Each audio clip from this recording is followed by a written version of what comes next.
Joining us now, Eddie Glaude Jr., professor at Princeton University and an MSNBC contributor. That does not look like Princeton to me in the backdrop. And Chris Whipple, author of The Fight of His Life, Inside Joe Biden's White House. Okay, Eddie, and I think you're in Aspen. Gorgeous backdrop there.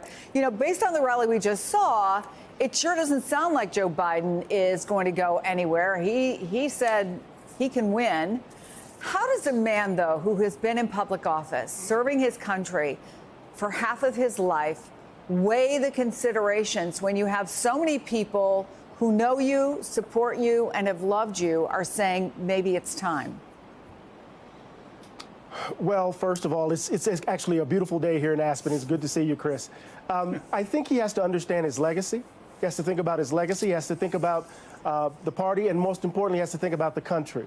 What would it mean for him to stay in the race if he's not capable of actually running a campaign to defeat Donald Trump? That's a question he has to ask himself honestly. And I think the people around him, even those who are invested in him staying in the race so that they can stay in power in the White House, they have to ask themselves the question, is this good for the country? And at that moment, you have to, make a decision. Will you make a George Washington-like moment and step aside? That's a question that is for him in the privacy of with his family and with friends, but it's a question he has to address. Chris, we do have some new reaction this morning from one of his biggest supporters, frankly, Nancy Pelosi. Let me play that. Do you think President Biden's the best messenger for the top of the ticket? I'm a very big supporter of President Biden. He's been a great president and done great things for our country. He's been a great president. He's done great things. We were talking with Eugene Daniels from Politico earlier. He said it's really on his wife and his sister who he would listen to.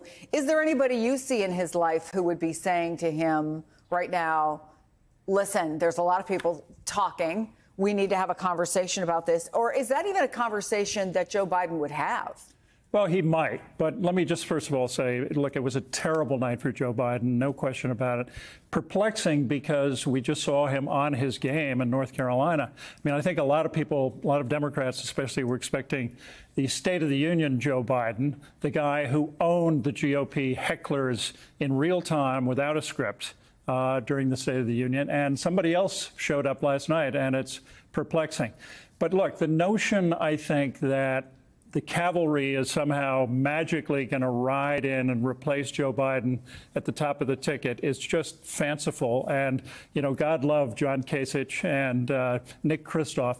But there are a couple of problems. Number one, you really would need, to get to your question, you would need an intervention by family members and close friends. It would probably have to be Jill Biden, Valerie, Hunter, plus a couple of good friends like Ted Kaufman, his old colleague, and maybe Mike Donilon. And even if they could persuade Joe Biden to step aside, you would then have the problem of who is going to lead the Democratic Party.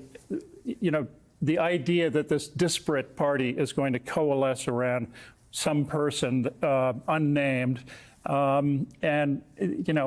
to have an open convention where it's a jump ball. We've been down that road before, and it's not pretty.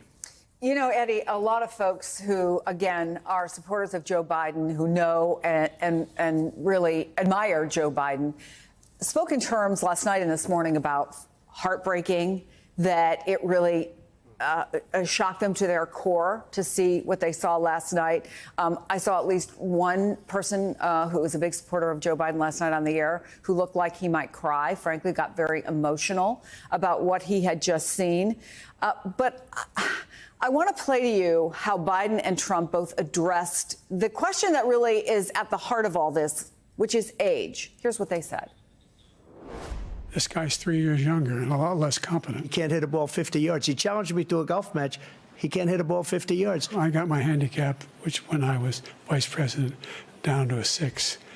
But by the way, I told you before, I'm happy to play golf if you carry your own bag.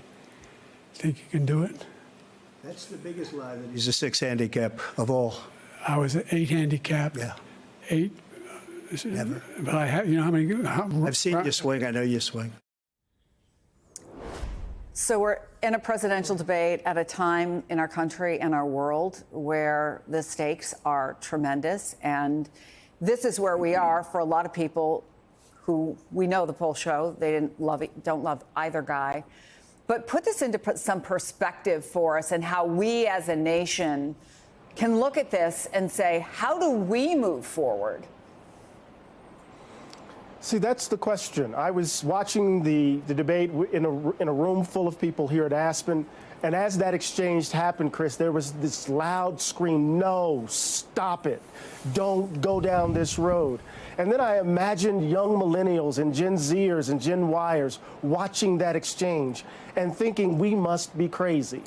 And then I drew this conclusion. Joe Biden isn't going anywhere, no matter how bad he or horribly he performed last night. Gretchen Whitmer or Gavin Newsom or whomever is not going to ride in on a white horse and save our democracy. At the end of the day, we're going to have to take responsibility for this thing. We have to stop outsourcing the future of our country, the future of our democracy, Chris, to politicians. We're going to have to take responsibility. And we have to understand that the choice may be between an old, quote unquote, feeble man and a convicted felon, a crook, a fascist. And we have to understand that, and we have to do all the work that's possible, all the work that is available to us to keep him out of office. And that is our responsibility. So we could talk about how Joe Biden failed horribly last night. We could talk about how feeble he looked, how his mouth was agape. All that's true. But at the end of the day, it is our responsibility at the voting booth to save this country. And we have to do it no matter what. Chris, as somebody who has spent so much time writing and thinking about Joe Biden, one of the things he said today in North Carolina was, when you get knocked down, you get back up. Is that Joe Biden? And do you think he has the capacity to take what happened last night and look at it? If not, maybe I need to step down. But here's what I need to do. This is what this campaign needs to do to really succeed. Well, Joe Biden and his campaign staff will tell you over and over again that he has been underestimated time and time and time again. And I think he probably needs to take a leaf from a page from Ronald Reagan's 1984 campaign book. Reagan famously was befuddled and confused in that first debate against Walter Mondale. He came back in the next debate and he delivered that zinger about Mondale's age. He was sharp, he was funny, he was on point. He managed to turn that completely around. It's a long time between now and the next debate, obviously. 75 days, I think. And during that time, as Eddie said eloquently, all of us have to do that hard work. And Joe Biden has to do a lot of hard work. And I think he needs to be out there the way he was today. And they need to strategically put him in places where he can show once again that this is the guy, this is the State of the Union Joe Biden, not the Biden we saw last night. And as my dad used to say, and so many dads out there, if you don't vote, you don't get to complain about who gets elected and how they do. Hey there, MSNBC fans. I'm Luke Russert, and be sure to join me, Rachel Maddow, Jen Psaki, Lawrence O'Donnell, Steve Kornacki, Joy Reid, and many more September 7th in Brooklyn, MSNBC Live Democracy 2024. Click on the link for ticket information. We will see you there.